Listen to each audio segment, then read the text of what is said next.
Islam Makhachev is training hard for his fight with Jack Della Maddalena. He's working on his strong wrestling and adding more striking to deal with Jack's powerful punches. His camp focuses on cardio, control, and defense, allowing him to maintain pressure and avoid mistakes. Islam wants to be ready for everything Jack brings.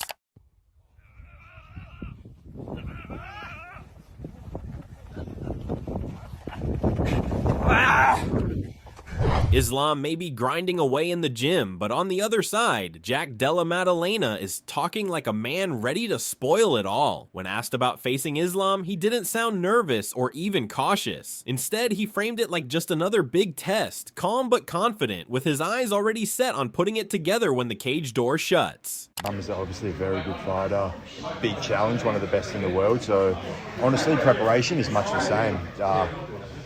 Challenging 5-round title fight, so just working on a solid game plan and then gonna put it together. Then came the part that really caught attention. Jack admitted the dream outcome would be to walk into Madison Square Garden and finish the pound-for-pound #1. He didn't hold back on how big that would be, even hinting at the kind of atmosphere it could create if he pulled it off. It felt less like wishful thinking and more like a clear vision of what he believes can happen. November 15th. Do you feel like you're going to be finishing this one?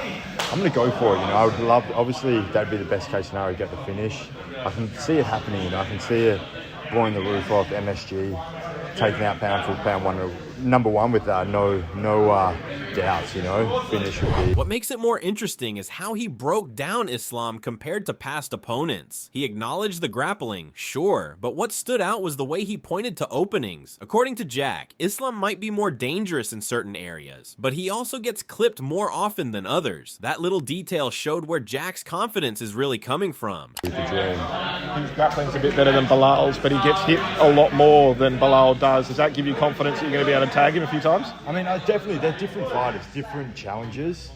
So yeah, obviously there's some similarities within like the grappling style, but yeah, I definitely look at Islam as a completely different challenge, different, more of a finishing ability, more powerful on the And when pressed on what he expects Islam to do, Jack didn't lock himself into one scenario. He seemed confident it would start on the feet, but he also suggested Islam would mix it up, probably shooting early if he learned anything from Bilal's mistakes. The way Jack explained it gave off the sense that he's already preparing for those early scrambles. Turn that off. Do you expect Islam to try and strike with you, or do you think that his game plan might try and take you down? It's hard to expect anything. I definitely feel like he will test the feet. I think it's going to start on the feet, and we'll go from there. But yeah, I think he's going to try and mix it up. I think he's going to probably try and get on the wrestling early. I'd imagine. Looking back on the Bilal fight, he probably sees that Bilal's mistake was maybe not getting on the wrestling early. So yeah, I expect in the first round we'll be getting to some. He even addressed the weight factor, saying that Islam moving up could actually make him stronger. That alone tells you Jack isn't banking on size being an advantage. He's preparing for the very best version of Islam and treating this like the most dangerous fight of his career. That kind of mindset shows he's not just hyping himself up, he's fully locked in. Grappling exchanges, He's going to come up in weight. It's your weight class. Do you feel like that's going to slow him down a little bit? It's hard to tell. Sometimes the weight cut will slow you down. So I expect the best Islam. I expect more filled out, stronger. I feel like it's going to be the best Islam Makhachev has been. So later, when the conversation shifted to motivation, Jack brushed off outside factors. He said the fight itself is all the drive he needs, but he did let slip that finishing Islam would be the ultimate statement. That line carried weight. It was less about hype and more about the kind of legacy moment he's chasing. Yeah, I think the weight would probably be better for him, Another pay-per-view here next year. You win this, good chance you headline that. Does that help as well with the motivation stakes? Honestly, not really. I'm motivated, you know. It's a big fight, it's a big challenge, he's a dangerous opponent, so I couldn't really be more motivated. But obviously, yeah, the dream would be obviously to get the finish over Islam and then back it up. Big pay-per-view. Jack is ready to win this fight, but UFC experts have a lot of different opinions on the topic, starting with Merab. When he was asked about Islam moving up to welterweight, Merab made it clear that the challenge is huge, but not impossible. He spoke about how JDM is a dangerous striker, someone who can make any fight tough if it stays standing, but he balanced that by focusing on Islam's style, pointing out that Islam is tricky and steady, someone who controls the pace by getting his opponents down and keeping them there. For Merab, that kind of approach makes Islam different because he does not rush, he just slowly breaks people down. You mentioned Islam. He's moving up to 170. Do you think that he gets the job done and wins that title, or do you think JDM retains? It's gonna be hard for him, but it's possible to Islam Makhachev wins the second belt. JDM is great fighter, great striker, but Islam is tricky. He has a good wrestling, and he's southpaw. He don't get hits, but he takes people down and he mauls people down. So he also brought up JDM's fight with Bilal, saying that Islam is likely to study that matchup closely and adjust where Bilal fell short. Merab believes those adjustments could be the key if Islam wants to succeed at a higher weight. Even with all that said, Merab did not sound overly confident in one direction. He admitted it will be a tough night no matter what, and while Islam has the tools to become a two-division champ, JDM's striking threat is real enough that the outcome feels uncertain.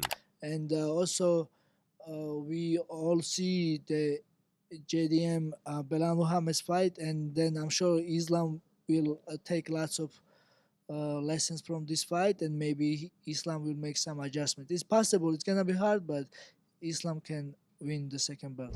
After Merab's measured breakdown, Alexander Volkanovski came in with a very different kind of energy. He spoke about how dangerous JDM is right now, especially after handling someone like Bilal, who is known for his wrestling. For Volk, that win proved JDM is more than just a striker. He sees JDM as a complete problem, someone who has built confidence in his grappling and takedown defense. The way Volk described it, JDM isn't just sharp on the feet, he's becoming harder to control everywhere. What stood out even more was how Volk framed the challenge for Islam. He explained that Islam had to know he was walking into a fight with a guy who was not only confident, but also riding the momentum of a huge win. Volk made it clear this isn't the type of fight where Islam can take comfort in his usual strengths. Instead, he believes JDM will test him early and often, which is why he called him a nightmare to deal with. That kind of description coming from someone who has shared the cage with Islam says a lot. The people that are doubting him, Muhammad, how dangerous is he for Islam, especially everything that you know about Islam and the time you've spent with him? I mean, you can't doubt him. Look, he's a welterweight, and you've got Bilal, who's a grappler, wrestler. Look how he handled that, and then you know he's a beast on the feet. And then he's early, and I guarantee you from that fight, his confidence in grappling and takedown defense has just gone to a whole nother level. So he's going to be an absolute nightmare. So he's a weapon. So I mean, I know that Islam's not taking this one light. After Volkanovski spoke on how dangerous JDM has become, Jack's coach Ben Vickers gave his own perspective. He dismissed the idea that Islam is untouchable, saying their focus was on spotting those rare moments where he leaves space. The camp has been built around studying those little gaps and shaping a plan to use them. I kind of veer the other way, and I feel like people put Islam on a pedestal. And don't get me wrong, I am not doubting Islam's credentials in the slightest. He is pound for pound number one. He's the GOAT. He's the best guy to have ever done it for me. But for me now, it's the first time watching footage of Islam and not just enjoying watching him fight, and actually looking at where can we take advantage of some of the weaknesses that we perceive, some of the best spots where the opportunities arise. And I've seen a lot that I like, that I can work with, having now actually taken an analytical approach to watching Islam rather than just enjoying him, watching him waste people, you know. So Vickers added that Islam will likely stick to his usual style, pushing the fight into grappling and trying to trap Jack against the fence. He knows those spots will come, but he also warned that these are the very moments where Jack can fire back. I was going to ask you, do you think it's straight away shooting in, establishing his wrestling, getting JDM up against the fence, or do you think he goes out there and actually tries to test his striking against you guys? No, I don't think he's going to go out and try and test his striking, but I also don't think he's going to rush. You know what I mean? He's a very composed guy. He's a very high level, skillful person. You know, he's not going to rush and be running at Jack's hips, you know, but he is going to try and get hold of Jack as quickly as possible, even if it's just to try and tire him out in the early parts of the fight and get him into his world quickly.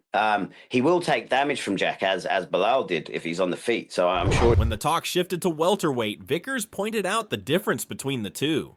Islam has always fought at lightweight, so nobody knows how much of his pace and strength move up with him. Jack doesn't have that problem. He's already proven at the weight, comfortable in long fights, and able to carry pressure without slowing down. It's so hard to tell, to be honest. He's a big dude. He's a good fighter, you know.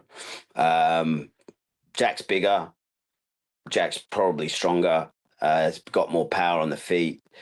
But I don't know what kind of fighter he's going to be. What I do know is that as a fighter who's fought at 70 his whole career, this is going to be his first time in a very competitive matchup at welterweight, and it's different. It's a different, you know, it's going to be different for him. He's carrying more weight, and obviously he's had months now to prepare for this and get used to carrying the weight, but he's been fighting at lightweight for a decade, you know, so to then move up a weight class, it is different, and I don't know how that's going to affect his gas tank, his ability to move as well.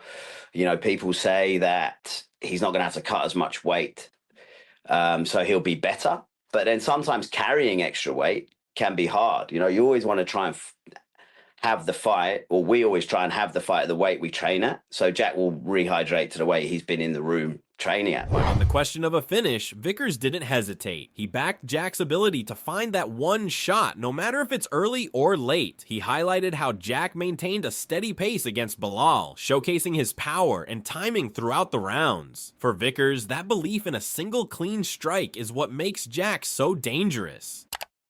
I just don't think Islam has the chin that Bilal has. You feel like it's a situation where this is going to be an eventual down the line, like third, fourth round? Or do you think people might even be shocked to see it happen earlier on? We know for a fact if Jack clips someone clean on the chin, they can go over. So it could happen in the first minute. It could happen in the 24th minute. It could happen in the 24-minute, 59 seconds. It could happen 3 rounds in. Jack likes long fights. You know, he likes to be in there. But obviously we're not getting paid for overtime. So if the opportunity arises, we're happy to take it. But Jack's cardio, as we saw, Bilal's reputedly the best like cardio in the UFC, and Jack out cardioed him. Bilal was more tired than Jack towards the end of the fight. So you know, Jack's cardio is exceptional, his power's exceptional. Then it came down to Jeff Neal, who didn't shy away from sharing his take. Instead of delving into technical details, he kept it straightforward, pointing out the kind of strength Islam has shown in his usual division and raising the question of how that power will manifest when moving up. At the same time, Neal made it clear who he's siding with, leaning toward Jack, holding onto the belt at welterweight, though you could sense a bit of uncertainty in how challenging that task might really be.